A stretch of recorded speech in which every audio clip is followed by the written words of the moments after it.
so it's just going to be one of those. Yeah. So obviously you're the Norfolk and Suffolk co-ordinator for the British Divers Marine Life Rescue Organisation. I'm so glad you said that. Yeah, it's quite a mouthful, isn't it? It is. Let's get it in the right order. There's no way. Right? So we've tried to change it, but the powers that be want to keep the divers bit in, even though not everyone's a diver. So what would you have called it? Well, just without the divers bit, just Marine Life Rescue or something. But yeah, as it was started in 1988 with divers, I think they want to keep it that name. So that's fair enough. But you don't have to be a diver, though, do you? No, not at all. No, I mean a lot of people are, because a lot of divers have got the kit that we use on rescues, but it's not necessarily needed. No. So how the organisation? Did you say it's 1988? 88 was when there was a mass problem with seals in the wash, and they all had this PDV, porcine distemper virus, and a lot of the seals died, and what they tried to save was quite difficult and not very successful. So do we understand more about that now then? It's a distemper virus that seems to be going through more the common seals than the grey seals. We've had a second bout of it, I think it was in 2002, something like that. And we knew a little bit more about it then, but we still couldn't save that many. It's quite a nasty disease. The RSPCA at East Winch tried to vaccinate, but we couldn't get the vaccine or any treatment for them until it had been licensed. So it took a long while before they could get anything sorted. So it seems to go in cycles, and we're expecting another one sometime soon. But the common seal season is just about to start this year. Yeah. Because I always get them muddled up. I kayak, well, Gemma do as well, up at Blakeney, and you always see them up there. So there's some breed now, and then some breed a bit later on in the year. I forget which is which. That's it. Yeah, the grey seals are born in the winter. They've got a white fluffy coat called a lanugo coat. They're born about October, November time in our area. It starts a bit earlier around the country, but in our area, October, November time. And they're the grey seals, and they have a white fluffy coat, and that stays on them for a couple of weeks, and they stay on land. The common seals are born in the summer, any time from the end of May normally, for a couple of months, and they are not born with that white fluffy coat. They're smaller, don't really need the fluffy coat because it's warmer, obviously, in the summer when they're born. Yeah. So for our listeners, we've got listeners from in America and all different parts of the globe. Unbelievable, really, you know, that they do. But thank you very much for anyone who does listen to us, and that's really great. So we are on the east coast of the UK. We predominantly get the North Sea coming down, don't we, and hit us on the south part of the country, of the southeast, I should say. And if you're looking on the map, we're the bit that stick out. The bum of England. The bum of England, as we like to call it. So that's roughly where we are. And if you look right on the top part of that part of the bottom, there's a wash, what they call the wash, and that's where a lot of the seals all sort of congregate. But you also get them. We get them up the northeast part of England as well, don't we? Where like the Farne Islands as well. So we're not just. Yeah, it's more grey seals in the Farne Islands, but you do see some common seals, or harbour seals, if you like to know them as now. But all around the country. Yeah. We even see them like on the south coast and stuff like that sometimes. I think. Yeah, there's popular pupping sites. I mean, in our area, you've got Blakeney and you've got Horsey a bit further down on the bump. And they're two popular pupping sites, but that doesn't mean that's the only place you'll find them. We find them all around the coast. Yeah. And you're based around this area? I live in Ipswich, which is sort of south of Suffolk, which makes it quite good for me to be able to cover Suffolk, Essex and Norfolk, really. But we've got medics coordinators that cover Essex, so I go north rather than south most of the time. Yeah. So the organisation, are they nationwide, or is it just on this side of the country? No, British Divers Marine Life Rescue, or BDMLR, as we call them for short, which is still a mouthful. They cover the whole of the UK, some of the little islands off the UK as well. So it's England, Wales, Northern Ireland a bit, but not so much so, because there's another organisation over there. So no, we cover it, and we do train other countries as well. So That's we're good. national here, but yeah, other countries see what we're doing and ask us to go and help. So we can do training courses in other places as well. What other countries have you looked after? You know, are you helping? I haven't personally, but our coordinator for Cornwall and our, I can't remember his title now, welfare officer, field officer and welfare, I think he is, Dan Jarvis down in Cornwall. He has been over to, I think it's Kazakhstan, all sorts of strange countries. I'd love to, yeah, I wouldn't mind going, helping. Yeah. So what are they helping over there? Well, other marine life, I think in that particular one, I think he was helping with some sort of fish as well, which was obviously a bit different because they're a fish rather than a mammal. But we stick to our main routine training here. So when you talk about helping fish, are we talking about the actual helping the ecology to like help breeding of fish and the maintenance and sort of? I think it's probably just rescue. I don't know because I don't get into that side of things because we deal with mammals here. We don't touch potentially result of like environmental spillages and things like that. We can get involved with things like that, and in the past we've helped with birds as well that have been covered in oil over in Wales, and we're not specialised in that, but we work closely with all the other organisations like the RSPCA and Cornwall have got their own rescues now down there. So yeah, we work with all the other organisations. Yeah. Between us, we'll find someone who can help. Is it a full-time role that your coordinator is that your full-time job? No, we're all volunteers. There's only about 3 people that are actually paid members of this charity. 2 of them in head office at Uckfield in Sussex. And then there's Dan down in Cornwall. We sometimes have a vet when it's really busy. And that's it really. We just volunteer at our time. So we all have our own jobs, or a lot of us do. So we fit it in our spare time really. Yeah. So how does it work then? So I could be out, see a seal or port the whale or something, you know, something that needs help. There's a number we can call, or we go on a website, or how does it all work? That's right. Yeah. No, you can Google us and find our organisation and find the number from there. But we are quite widely known now. But obviously, finding the number is easier if you Google it. Yeah.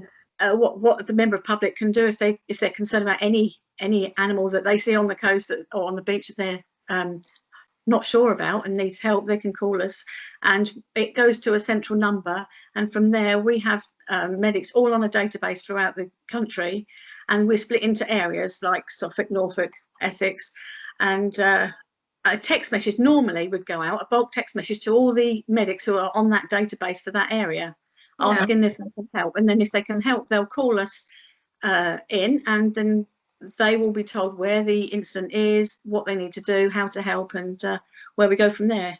Yeah. So Gemma and myself are down to once we're out of the lockdown to get involved and get trained up to be medics. Yeah, we know we're going to be busy. Well, we've got to do our bit, and I think we're fair to say we're both looking forward to getting involved, aren't we? You know, and Gemma's got to get a dry suit and bits and pieces, and you know. To be honest, I've been doing this since 2012, and I've never used my dry suit for a rescue, only for training. Really. It is quite. I don't like to use the Q word. In our area, we do tend to get mainly seals. It's 90% of our call outs. If we get a cetacean in our area, it's usually there's something wrong with it and there's not a great deal of hope, although we do get harbour porpoises that follow the coast round, and we can possibly help them, but they're quite stressed animals. So we don't tend to get in the water very much. We train you how to if it happens, just because you never know when it's going to happen and where. So that's going to be really good for our non-divers, because we have people from non-divers all the way through to really, really super duper technical divers. So for the non-divers who are listening, this really can appeal to them. They can get involved, be part of it, and actually think, right, this is something actually don't have to be a diver for, don't need all the specialist gear. What do they need as a minimum to get involved? What do they need? Okay, as a minimum, we have to have PPE, and obviously that at the moment is quite difficult to get hold of. Yeah. With seals, the only thing we tend to start off with as a new medic is probably a towel, nitrile gloves to protect your hands, possibly a mask to protect them from breathing on you or coughing or whatever else comes out of animals. That is, a tarpaulin is quite handy, but we have specialised seal bags which we use to pick up the seal if they're on the beach and you've got a long way to walk. There's a seal bag, but obviously we don't hand them out. We don't supply them. If people want their own, they can purchase them. It's a very handy bit of kit because I have tried to carry a seal in the seal cage for a long way, and it's quite a struggle. I bet.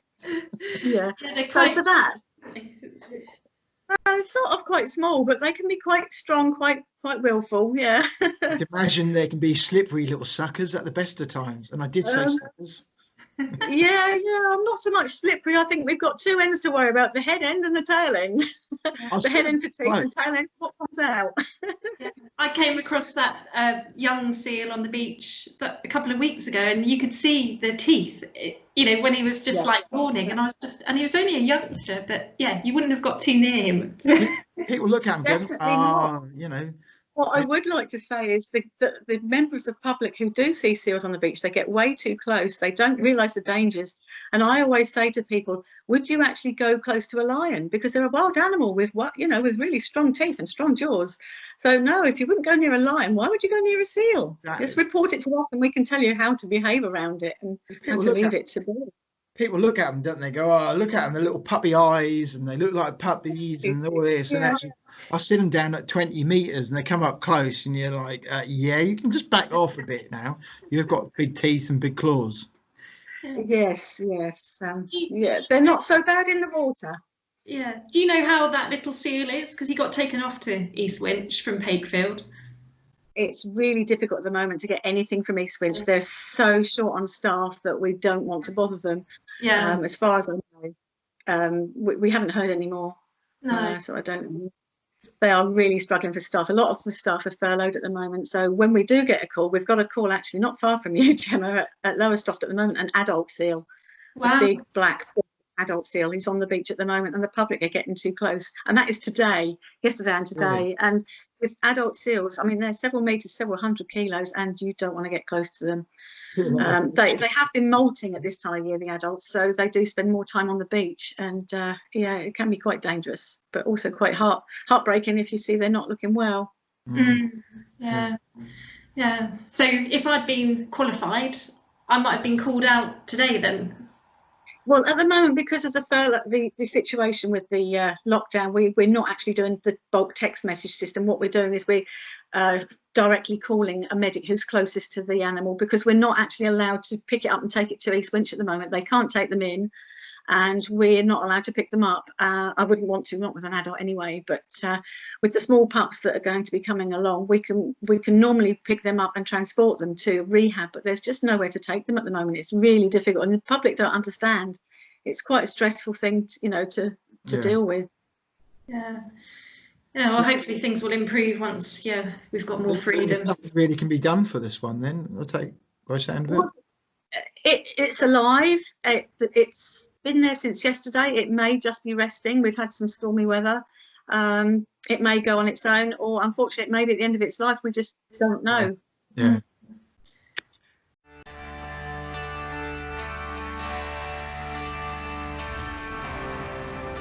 When this morning asked me to get all dressed up for a pleasant boat ride, I jumped at the chance.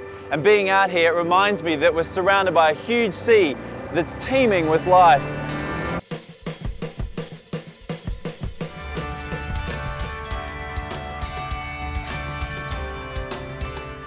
If you're a member of the general public and you saw a dolphin or a whale stranded on a beach, you might go and try and tug it up the beach or do all the wrong things. So it's actually just knowing a few key things what to do before maybe a vet or somebody from the BDMLR comes on site.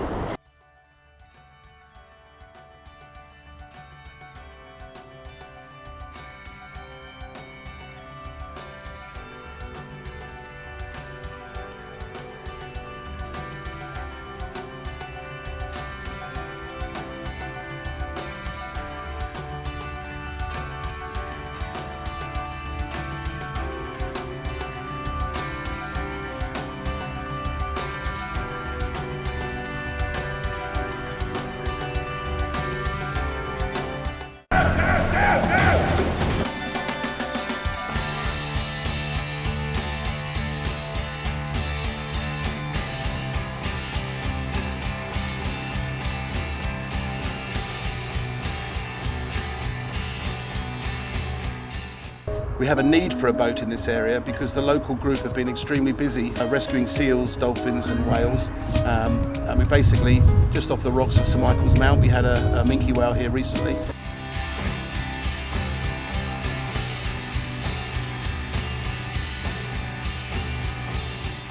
Said if something wasn't done here to try to save Mara, then he was going to die.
The great thing about this course, apart from knocking around with like-minded people with inflatable animals, is that it's a very practical course.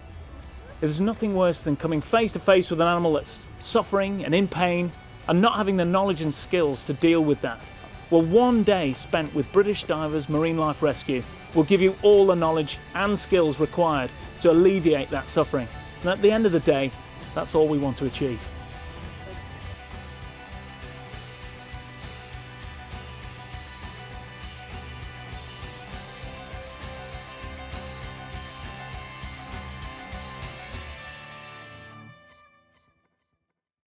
Yeah. So I take it there's no particularly like easy way to sort of judge how old they are or anything like that. well, it's funny because the grey seal pup that Gemma saw is probably about 6 months old, because we work it from when they're roughly born, so sort of October, November, December time they're born. Yeah. So that is the age, because if they've lost a lot of weight and condition, it's difficult to tell by the size how old they are. Yeah. But we teach the new medics how to assess them, what to look out for, and what problems there might be. It's a bit easier to tell if they've got some sort of entanglement or injury, but otherwise, yeah, it's quite difficult to tell their age. So Joe, let's just for a moment, let's all forget about this virus and lockdown, just for the sake of this call, just for a moment. Okay. Jem and myself, we're looking to do the course. What sort of things can we expect? We don't tell us. We don't know nothing about what to expect. What do you think what do we need to be aware of? Would you say? Okay. What during the course? What's going to happen during? How will the day roughly run? Well, on a normal course, and it's going to change, unfortunately, for the foreseeable future, but on a normal course, what we would do is in the morning, we'll give you 3 lectures. One is the biology of the animals and the identification, so you know what you're looking at. So seals? Well, cetaceans as well, seals, whales, dolphins. What do you mean? When you say cetaceans, what do you mean? A cetacean is the collective name for a whale, dolphin, and a harbor porpoise. Right. So we put that all together. So there's cetacean, and then the seal is a pinniped, actually. But you will learn all this. Not sure how we're going to do the lectures at the moment, but yeah, that's what happens. We give you the idea and the biology, a bit of biology about them. The second lecture is normally first aid and how we would deal with a cetacean, a whale, dolphin, porpoise, and what you would do if you found it on the beach. And then the third one is how you give first aid and what we can do for seals when they're found on the beach. And obviously, if we find a mammal like a cetacean on the beach, they can last on the beach for a short while, but we would give them priority over a seal, because a seal can be out of the water for several days if need be, with no harm. But with an animal the size of a whale, we need to deal with it quite quickly. So they take priority over the seals. Yeah. So that's the lectures in the morning. Then you have a little bit of lunch. You have a break in between, a cup of coffee in between the lectures. Then you have a lunch. And then you go outside and you play with the models we have. So we have a whale. The whale is a pilot whale size, and the size of a normal pilot whale.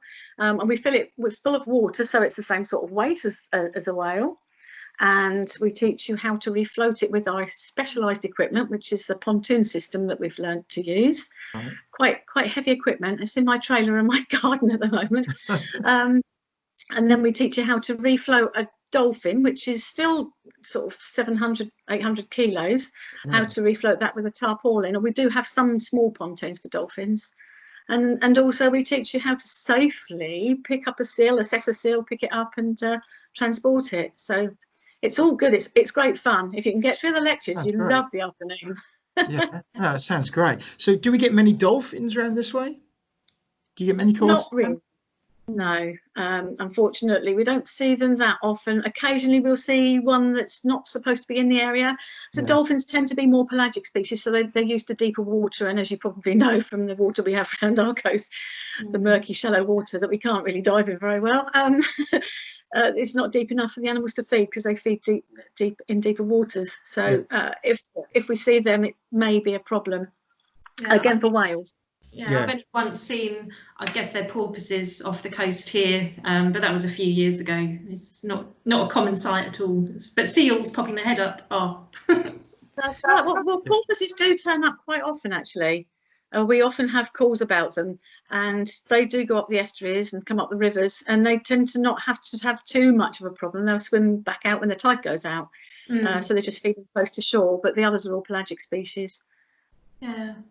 So how many do you get many call outs? Is it kind of on a daily basis at the moment? I guess it varies. It's seasonal, but we never seem to have a quiet time now. I shouldn't say that word.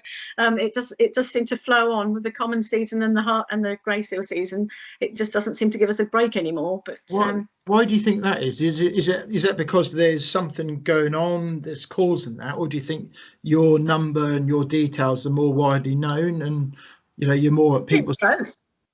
I think it's probably a bit of both. We are getting more calls. The members of the public are actually more concerned now and more aware and seeing more and not knowing what to do about it.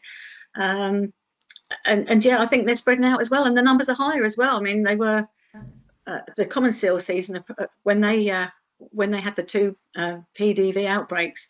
We lost a lot of common seals, and it was very concerning. But now they're building back up again a bit, so there are going to be more. But grey seals are going up and up and up in numbers. So just roughly, they're spreading out further. Just as a rough, you sort of like guesstimate, what sort of numbers do you think we roughly got around here? Would you say? Just as a guess. I don't know, because that again is seasonal. When they're pupping, they all gather in the two pupping sites, or rookeries, I think they call it. Generally, I can't really put a number on it. It's a bit too difficult to do that. But I know we had about, I think when the pups were born this year, we had, I think it was 3,000 pups roughly in Blakeney and 2,000 in Horsey. So that's 5,000 new pups. Amazing. But they don't stay local. And that's just in one stretch of land, isn't it? So just on the Norfolk coast, yeah.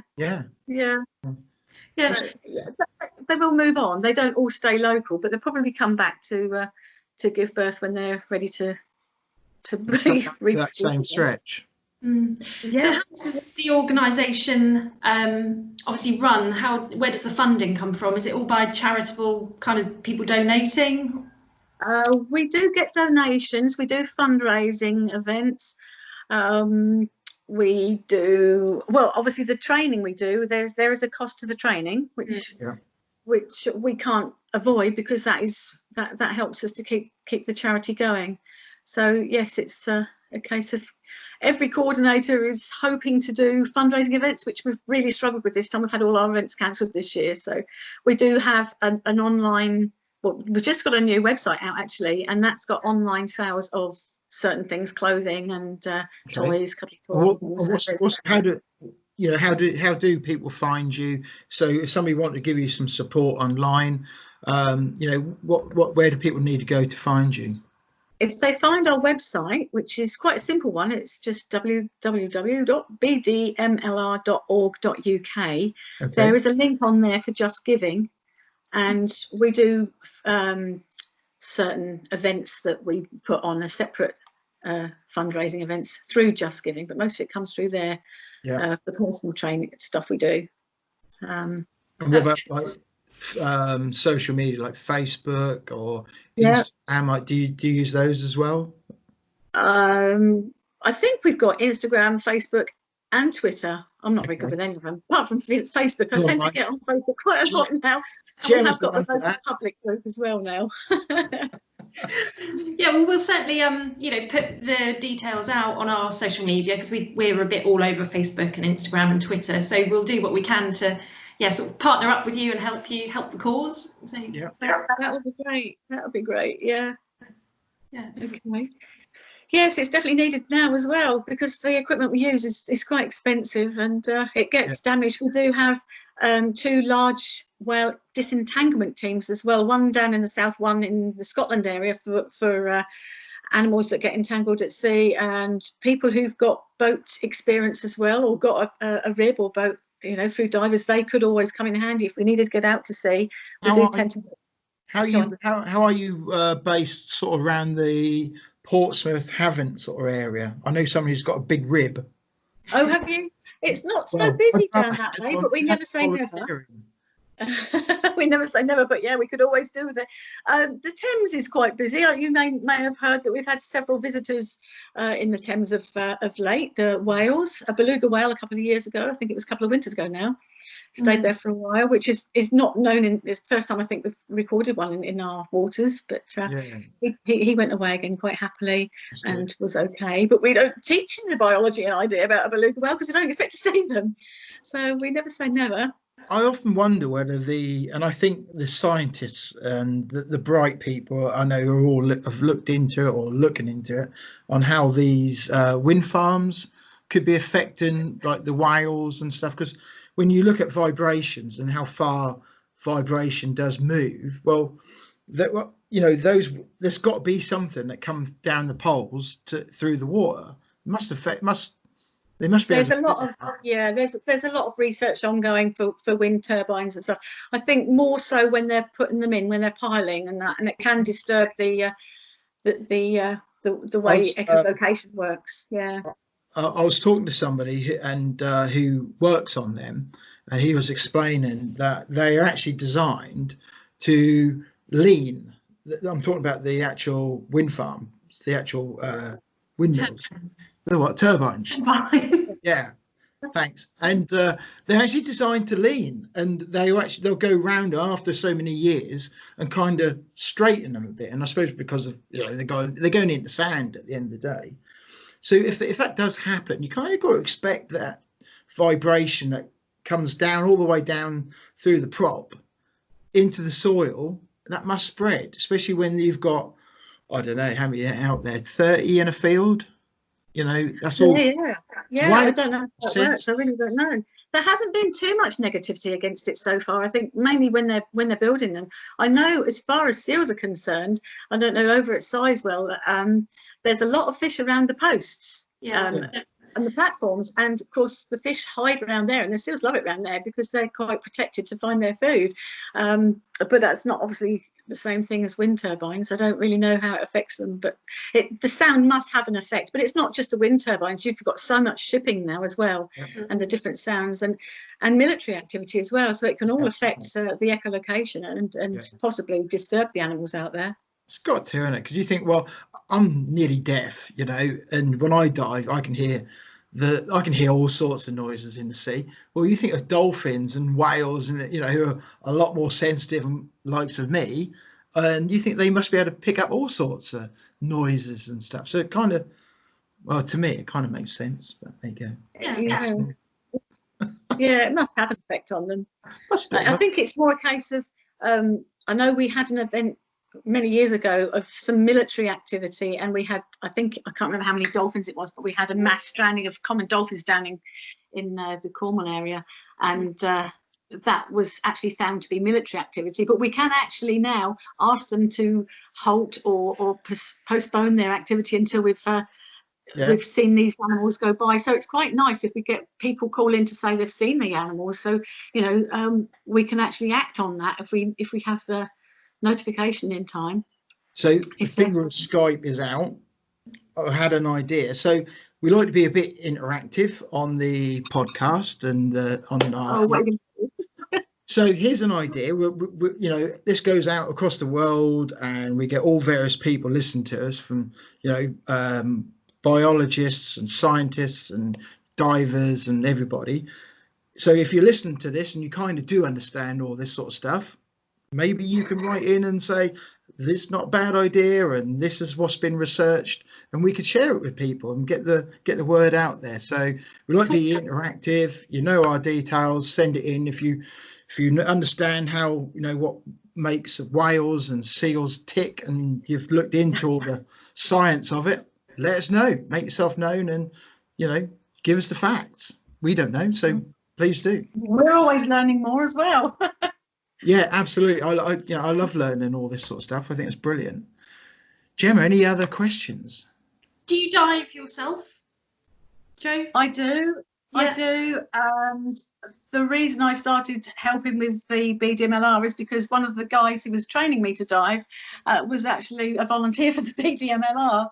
So, yes, he taught me to dive. And since then, I probably do very little diving and a lot more BDMLR work. But it's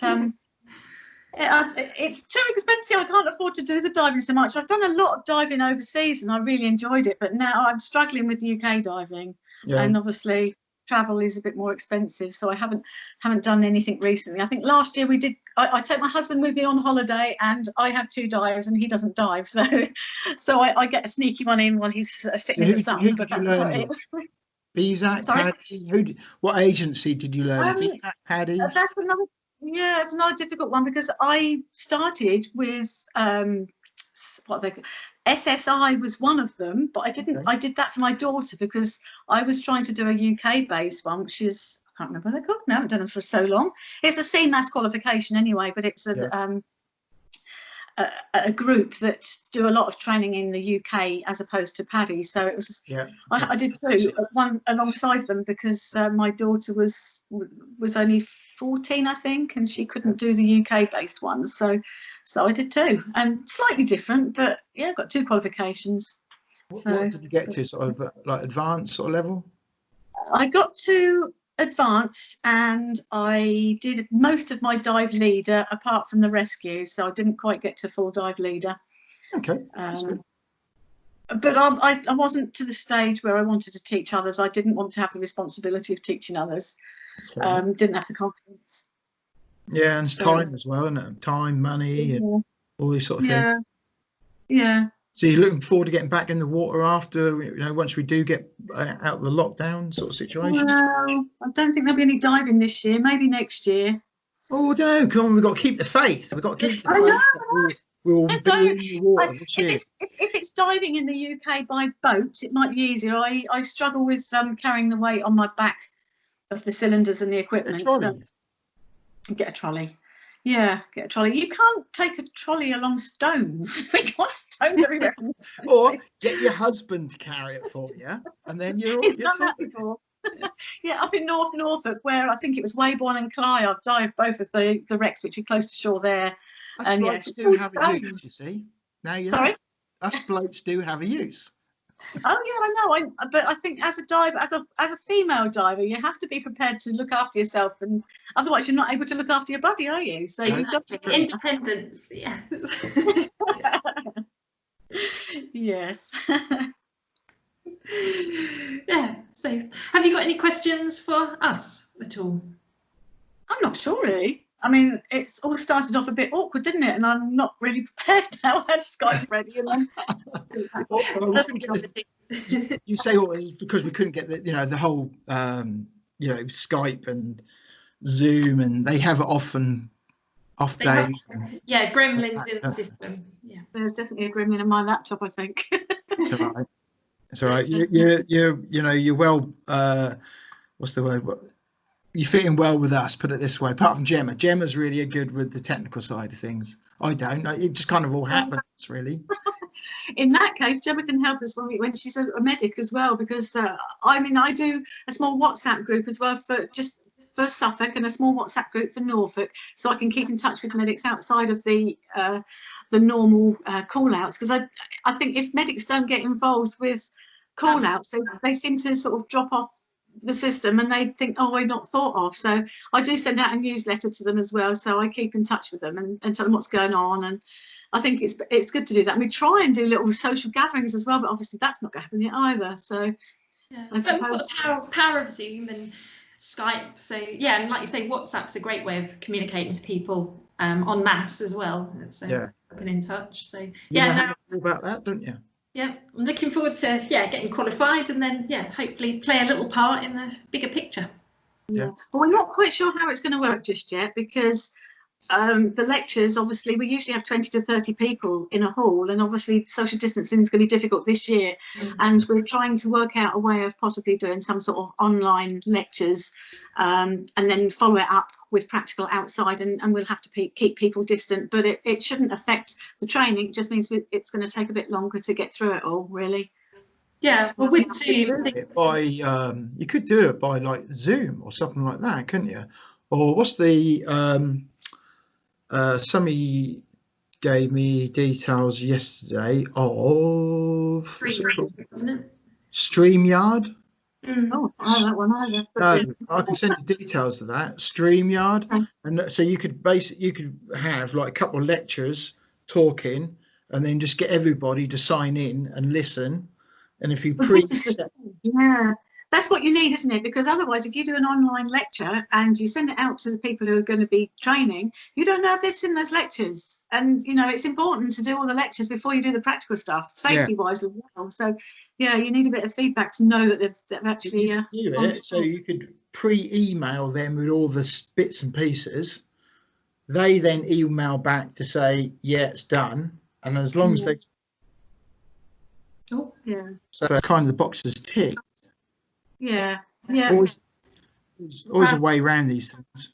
Yeah, that's right. I think they are working on it. They're working very hard on it, and we do talks locally as well. So if you know any groups that would like us to come along and do a presentation, we can do that as well, so people know a little bit more about us. We do that I've done it for so many wildlife groups. Yeah. Well, word with our local dive centre. Yeah, and I think when we'll put some social media bits out because we'll put this on YouTube, and then see what feedback we get from our followers and people out there. It's not going to just be this country, but it might be kind of all over the world, or there might be similar organisations in other countries that we don't know about. We're nationally recognised, so a lot of people hear about us, but they don't really know they don't really know what we do unless it's an active area like our area. No, it's interesting stuff. Well, I'll kindly volunteer my brother to join in the Havant and Portsmouth area with his rib. He's got a big rib, so he can volunteer him if he's listening to this. Yeah, why not? Yeah. Why not? The more the merrier, and because we're volunteers, we're not always available. So this is why we have the text system. So you just call the number on the text if you're available, because otherwise you're going to have too many people calling and saying, I can't go, and that's going to block the phone. So you just want somebody, if they're available and they're local and have got the right equipment, then they can head over that way. But we don't give them the actual details of where the animal is, because we don't want people going without them knowing, or without the coordinator knowing they're going, obviously for safety reasons. We keep track of who's gone, and databases, and we keep statistics. It's all very well done, and it's good, isn't it? Yeah, I think we are the only one that cover the whole of the UK, the only organisation that rescues whales, dolphins and seals. And the RSPCA will do seals, but they don't tend to get involved with the dolphins and the whales. Right, okay. And the RSPCA, do you work with them, or is it just a case if you need them or they need you, they'll contact you? Different areas work differently, but sometimes the RSPCA call us to help us or help because they need extra help, and other times maybe we haven't got to do up in Scotland. Sometimes the SSPCA may have someone when we haven't got anybody available, but we work together. And Coast Guards, police, or we all work together. The fire brigade, they all help us out when we need to. Oh, the fire brigade's good. It's brilliant. Yeah, because obviously safety is really important, especially if we have to deal with animals, well, cetaceans on the beach, because they can be there for quite a long while. And we've got to have safety in muddy areas. One of the first call outs I went to was a harbour porpoise in the River Orwell. And fortunately it stranded in the thick mud, and I went down there with my welly boots on, and my boots got stuck in the mud, and of course you need the Coast Guard. At the time I didn't realise, the Coast Guard should have been there as well to make sure I was okay. But, you learn these things as you go along. So how do you manage? Did you have to leave your wellies in the mud, or did you manage to get back out?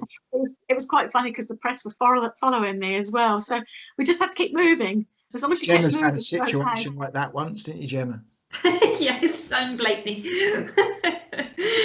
I just get stuck and I just laugh, and that's it. End up falling in the mud. Yeah, I know. Yeah.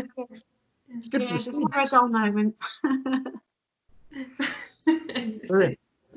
Well, thank you very much. It's been very kind of you to come on and tell us all about, about the organisation, and we'll make sure that we get it all shared out there, and get it all on the social media. If you can do the same as well, because it's all good. This is all good fodder for sharing and social media. And if you haven't subscribed yet to our YouTube channel, ABiGCHAT, please do, and spread the word, and that they'll see this on the YouTube channel, which will be putting up very shortly. So and then we'll amalgamate a couple of these in to make a podcast as well, so that will go out to the global listeners. We'll initially put it on YouTube just as a quick listen, and okay. So where did the videos and the pictures come in then? You put that on YouTube? So that'll go on to YouTube, so we'll put we'll put all that together, bit of music, and then put that all onto YouTube, and that'll just, the more you get out there and the more you share, it all helps spread the word. So definitely. And we don't want to overdo it, because if we overdo it, there won't be enough of us to go out to all these call outs. Well, it's a nice problem to have.